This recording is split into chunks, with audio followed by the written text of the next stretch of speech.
Gianluca, where are we? This is the Bourbon Tunnel. Yeah. So this is the escape tunnel Yeah. for the king to go from the palace Yeah. in the Piazza del Plebiscito Yeah. to the barracks. To the military barracks. Wow. The king was very worried, Ferdinand II, so he decided to dig a tunnel. But this is a huge tunnel. Yeah, You don't... because he was a king.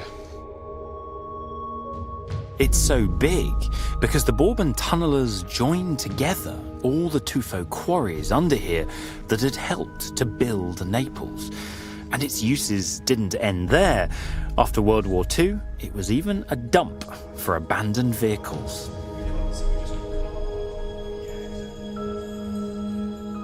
As our scanning team begins the task of making sense of this labyrinth, we're going to look at what went on down here during the Second World War.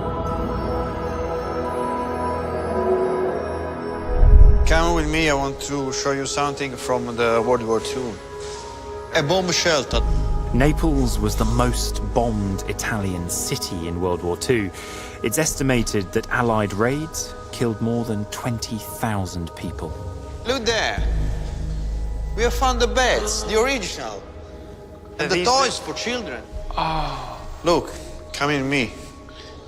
You can read alarm 26 April 43. And here, noi vivi. We are still alive. Because it was better to stay than stay outside under the bombing. Nearly 200 kilometers of tunnels were cleared and electricity cables laid to cater for the hundreds of thousands of Neapolitans forced to shelter from Allied bombing.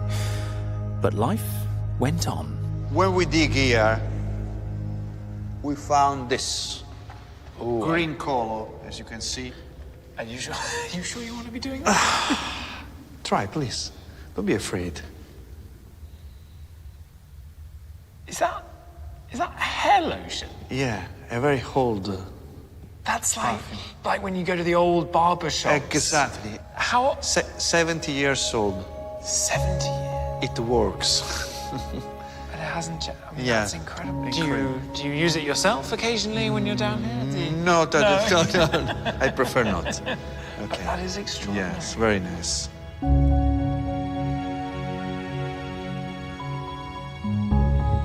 I love the fact that this tunnel was originally built to save one man, a king. It never did, but it ended up saving thousands of people as a bomb shelter during the Second World War.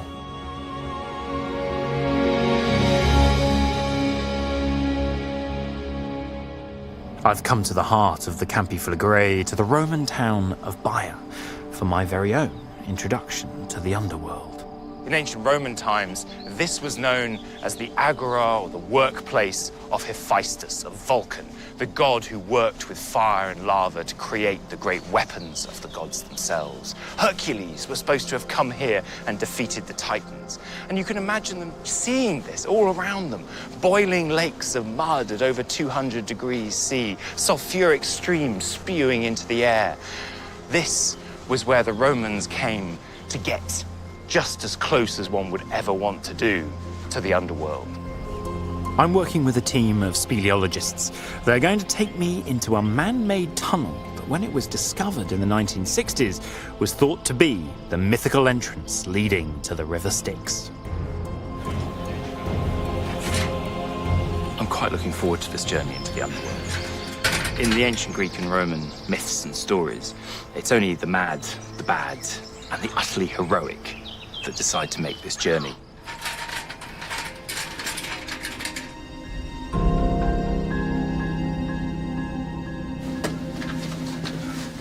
It's the fact that this is not only going into the earth, into the hillside, but it's going down at the same time, isn't it? You really do feel like you're traveling down into the center of the earth. It does feel like being in somebody's armpit. I'm now having to go. Definitely with much bended knee, completely bended back. This really does feel like it could go on forever. And the temperature is definitely rising. the geothermal energy of this incredible area of the world. So seismically active, so on the edge of tectonic forces that have shaped this landscape. You're going down at the same time, down, down, down. But who knows who's waiting for us at the end. You really want to let a sleeping giant lie. You don't want to be the one who wakes it up. Well, here we are. Finally arriving at the River Styx. Got a chance to put my hand in the waters. I hope it isn't the fabled river forgetfulness of the underworld. Tepid here, and you can see that the water stretches far back. They dived this when they first discovered it in the 60s and found the hot thermal springs that turned this water into a very warm, well, 60 degrees back then, but nowadays it's more in the high 20s. You can understand coming here why people would have thought in ancient times that this might be one of the routes into the underworld. But in reality, I think there's a much more simple but also satisfying explanation.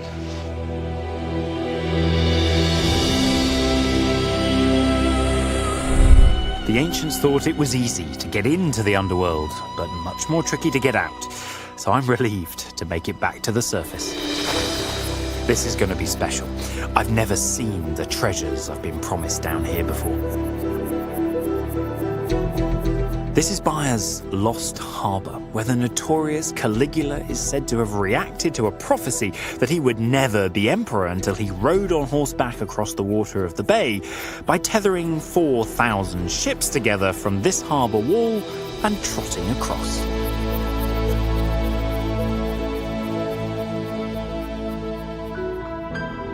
That was my first sighting of the Portus Julius.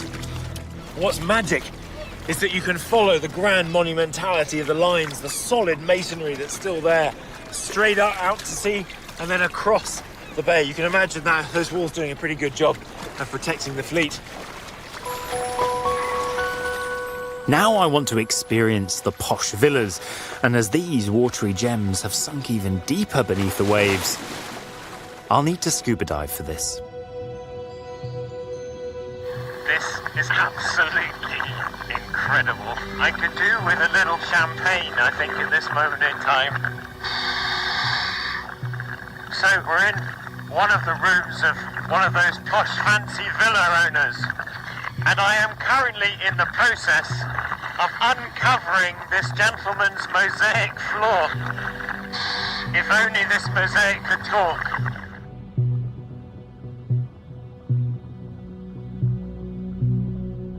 The mosaic floor isn't the only treat.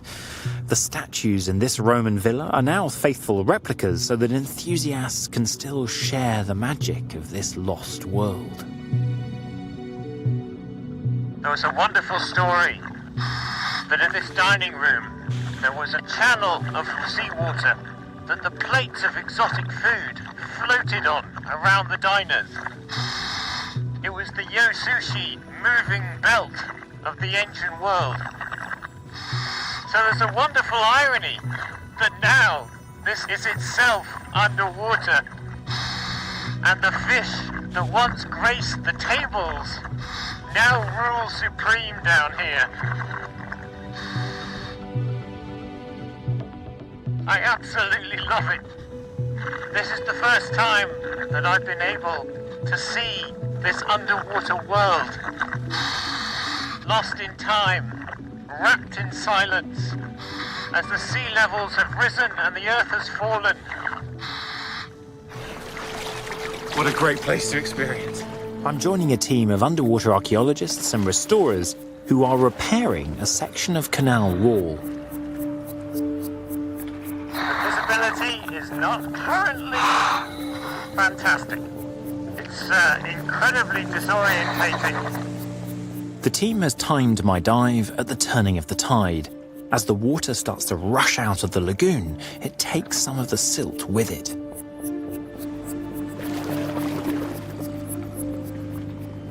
We're starting to get a little bit of clarity now down here. which is really exciting. So I'm pressed up just against the canal wall, the deep stone foundations under the building.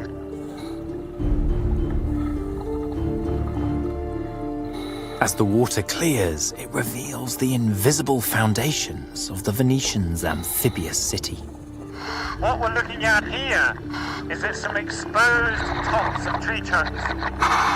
These ones here are in fantastic condition. It's hard to believe this is wood that is hundreds of years old. The early Venetians took massive wooden trunks between 1.5, 2 to 3 meters long, and they pounded them into the mud along the boundaries of the area they wanted to build on. Now, that secured the mud and gave them the beginnings of a strong foundation. But obviously, normally, wood would not survive, and yet here's the miracle. Thanks to the anaerobic conditions deep in the mud, where there's no oxygen, these tree trunks don't rot. The exterior walls of Venice's streets and palazzos are supported by thousands of tightly packed wooden piles thrust into the mud of the lagoon to shore up the city's precious land. It's an ingenious piece of engineering that's kept the city afloat for hundreds of years. Paolo Zanetti and his team are tasked with ensuring it lasts into future centuries. Le parti degli edifici a contatto con i canali, il lato, il muro che si trova sull'acqua è quasi sempre appoggiato su un letto di pali. Diciamo che i pali infissi nel fondale, anche dopo 500-600 anni, se vengono estratti sono come nuovi, assolutamente nuovi. Okay. E poi però all'aria si distruggono in poco tempo. Now, the 30,000 boats rushing around Venice every day are exposing the piles. The wash and the underwater waves from propellers are destroying the canal walls. Stamattina abbiamo la fortuna di vedere il segreto di Venezia, infatti. Quello è abbastanza difficile normalmente a vedere. No, è bene che non si veda il segreto di Venezia, perché i pali su cui una parte della città appoggia devono rimanere nascosti dal fango, altrimenti l'acqua salata li distrugge in poco tempo e i palazzi hanno dei problemi. Bisognerebbe andare tutti a remi, il problema non c'era. Quando si andava a remi non c'era problema. We all need to go back to rowed boats and everything would be fine. This is the grand staircase entrance in the Doge's palace, and the smell of power is reeking in the air. You've got the god of the sea, Poseidon, greeting you on the right, the god of war, Ares, on the left, and then above us, the winged lion of St. Mark of Venice. There's no way that you couldn't be impressed, overwhelmed by this place. But it's an odd one, because it looks like a palace fit for a king, and yet the ruler of Venice, the Doge, was no king. In fact, Venice had a very complex system in which no one person was trusted with absolute power. Indeed, despite being a powerful place that dominated the world, it was terrified of giving power to any one person.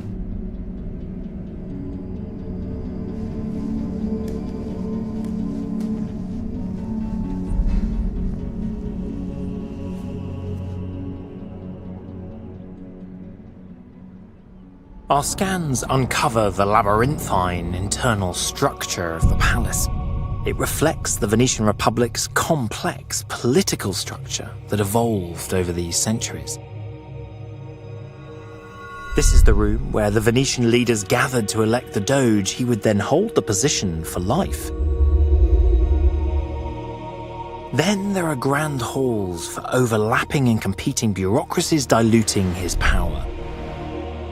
There's the Senate, the College, the Council of 10. The members of these bodies and the Doge himself were all drawn from the most important assembly of all, Welcome to the chamber of the Great Council of the Venetian Republic. 53 meters long, 25 meters wide. It's the largest room in the palace, yet more than that, it's the largest room in pretty much any palace or headquarters of state anywhere in Europe.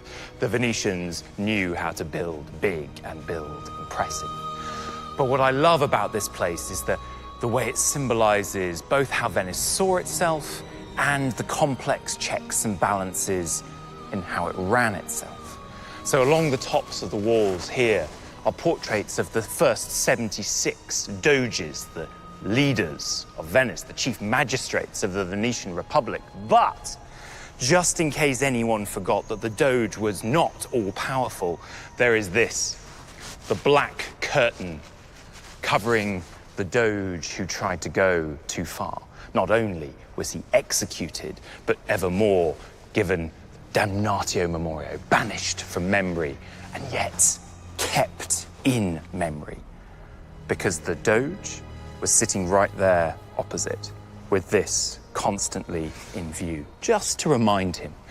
And frankly, that was probably the last reminder he needed, because in this great hall is the Great Council, the members of every patrician family in Venice, the male members. So something like 1,200 to 2,000 people who saw themselves as the bedrock of the Venetian Republic, the people who were there to keep guardianship of the laws, to keep the Doge in his place, and to make sure that the Venetian Republic continued on track. Wherever Tony's taking me isn't going to get me into trouble at home. So this is one of the most famous of the casinos from the 18th century. Casanova would have been here. For sure.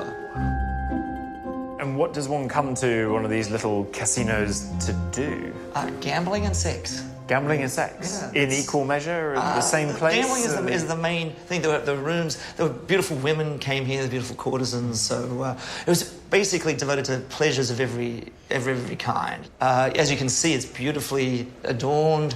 By the 18th century, the population of Venice was 100,000 people, men and women, and there were 12,000 prostitutes. Over 10%. Over 10% of the population. Now, the courtesans are the finest of the creme de la creme. They're the ones who become extremely wealthy. They're the most sought after. They went to extraordinary lengths to make themselves beautiful. They would wash their hair in urine, so it would have a sort of a... Wow. I mean, I'm used to it from the ancient Roman perspective that you use urine to wash your clothes in because of the ammonia kind of cleans everything out. But washing your hair seems to be a whole different level. It would actually give them a sort of a reddish golden tinge that was very faded. So it's dying there. It's and the smell? I think if you washed it out, it was all right. But the main thing was the fashion. These extraordinary outfits that they would wear, these very low-cut bodices, these with veils, and also these shoes, these extraordinary platform shoes. And I thought the Spice Girls had been through here. Right. That's where this had come from. What shoe size are you? You can try them on. I'm an 11, so I don't know. I don't think I can fit into it. I just want to see what this is going on like. There we go. You can do it? Right. On hand? My God, I mean, well, you can certainly see everyone in the crowd, like, and I guess they can see you, right? Yeah, That's part of the...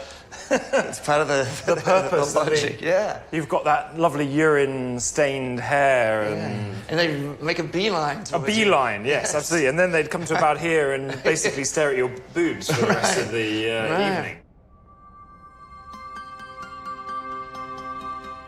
Casanova had over 100 casinos to choose from in the city, but he would have to be on the guest list.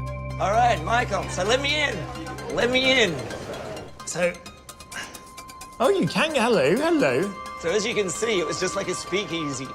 If there was a bang on the door, you could come in and you'd look down and you could see who was there. If it was the police, someone you didn't want to see, someone's husband. There was a secret exit out the back, so you could see who was down here and just get out of there if you needed to avoid them. I don't think we'll let this one in. It's incredibly disorientating walking up. Your body wants to compensate in that direction, which means you're leaning onto the wall at the same time as you're spiraling round in a circle and going upwards. It's good to see some daylight and get your sense of direction and space again. The tower is 8 stories high, with its famous lean just under 4 degrees off-center. Our 3D scans reveal a skeleton image of the tower, And it can help us see how the medieval builders tried to correct the lean. Things started to go wrong almost from the word go. After just 3 stories had been completed, it became clear the tower was leaning. Soft clay and sandy soil had destabilized the foundations. Work stopped for almost 100 years. But then they tried a novel solution. They made stories 4, 5, 6, and 7 shorter on one side to try to compensate for the lean. It didn't help, of course. Incredible sense when you climb this building is one of both human fallibility. They didn't realize that the foundations were on sinking ground, but also perseverance. For 200 years, the Pisans tried to make this tower work, building little by little, until finally they got to the bell tower on the top.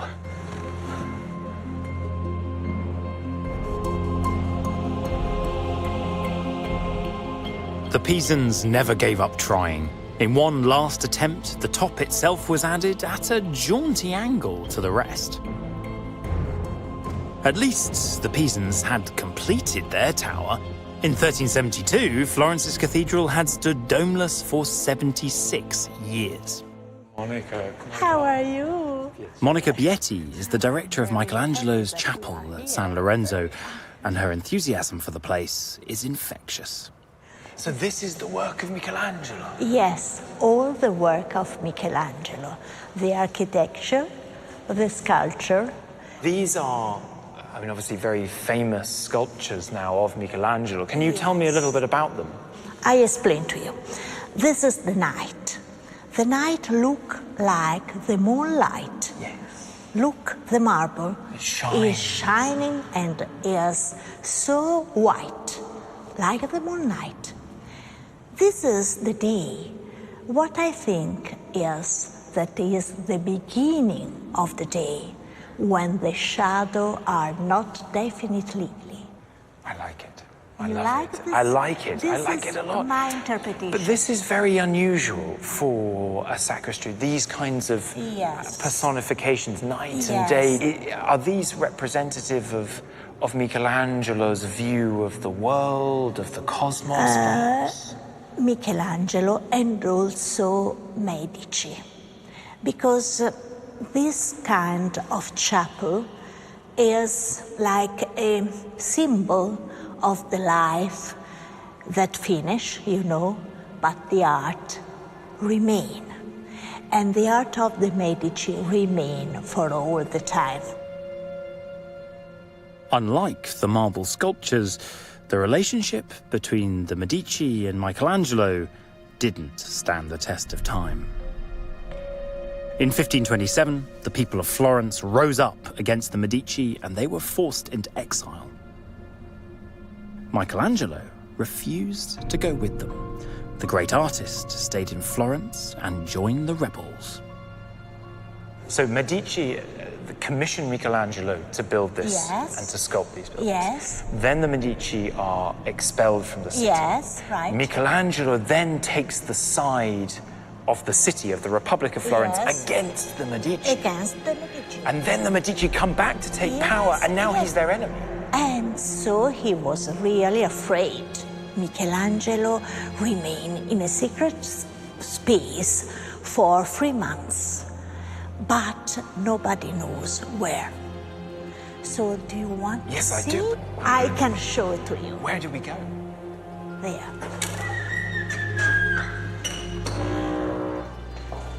Where are we going now? Down there. Down. This is the door. Yes. So this is where Michelangelo was hiding. Yes. This is not somewhere the public can go. No, this is really secret. It remain open. We won't get trapped. Yes. Feels like we're underground here. Yes. But look on the left, there is a window. This. Yes. Michelangelo wrote that he hid in a tiny cell, entombed like the dead Medici above, though hiding from a live one. To forget my fears, I fill the walls with drawings. For over 4 centuries, nobody was able to find where this tiny cell was. Then, in 1975, during some building work, this little room was discovered. This is the later. The authenticity of the drawings has been debated, but many, including Monica, are convinced they're the work of Michelangelo. But this face, I recognize this face. As a classical art, this is the L'Aqua. Yes. This is the sculpture that Michelangelo discovers in the ground in Rome. And Do you recognize this one? What is? that's a David. David. Of Michelangelo's, that's his foot. Yes. And that's the one that got hammered off. In every part you can recognize the thing that he did. It's like an autobiography through art of his life and career today. When you are terrified for your life, hiding in an underground chamber, Yes. it's incredible. It's incredible.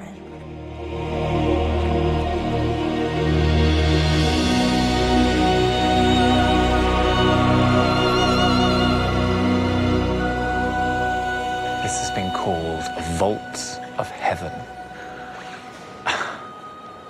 And it really does feel not just so far away, but just so vast, so enormous. It's the largest dome in bricks and masonry anywhere in the world. The dome spans 45 meters. It makes you look up to heaven, but keeps your mind firmly on hell. But we're not here simply to stare at beautiful things. We're here to get underneath their skin. And to do that, we're going to have to go behind the scenes. It's quite a climb. Just as well, I don't suffer from vertigo.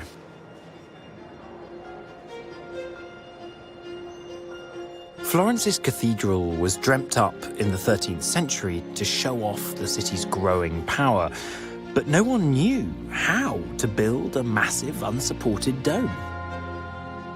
The knowledge had been lost with the Romans. For 140 years, this balcony was the highest you could climb. The end of the cathedral stood open to the elements. Finally, a committee of the great and the good, including a Medici, of course, held a competition to find someone who could solve the problem. The man who stepped forward was Filippo Brunelleschi. He offered a design that was a piece of sheer theatre and magic, and quite literally, because Brunelleschi refused to share with the committee the exact plan of how he was going to achieve this magic. He asked them to trust him. There is a wonderful story, and it revolves around the humble egg. Brunelleschi said, okay, all the competitors, can you make this egg stand up on a plate? If you can, build the dome. None of them could. Brunelleschi came along and quite simply cracked the egg on a plate. Now, his competitors said, well, if we knew you were going to do that, we could have done it too. Exactly the point, Brunelleschi replied. I'm not going to share my magic with you. You're going to have to trust me that I can do the impossible. So Brunelleschi, who'd never built anything before, got to build his dome. But he still refused to reveal his plans and deliberately left no blueprints. And no one could work out how he did it.